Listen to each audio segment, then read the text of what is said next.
Ils sont de plus en plus nombreux à prendre position contre le conflit à Gaza.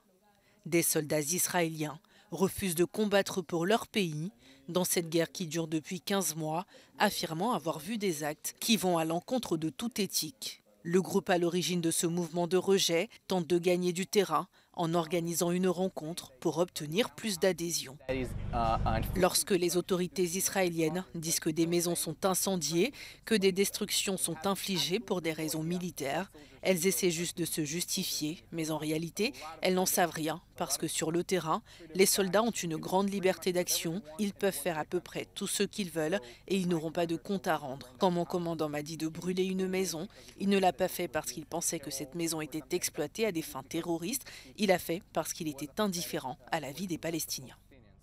Le groupe, qui tente de tirer la sonnette d'alarme, s'est réuni lors d'un événement dans la capitale israélienne. Les anciens soldats distribuent des affiches dans l'espoir de sensibiliser la population. Les soldats qui ont combattu pendant cette guerre ont signé une lettre disant « Nous n'allons plus jouer à ce jeu, ça suffit, assez de manipulation et d'instrumentalisation politique, nous n'allons plus être des pions d'une guerre et nous élevons la voix. Nous n'appelons pas à la révolte, nous respectons les soldats, mais nous n'apprécions pas qu'un gouvernement utilise les forces de défense israéliennes comme un échiquier à des fins politiques.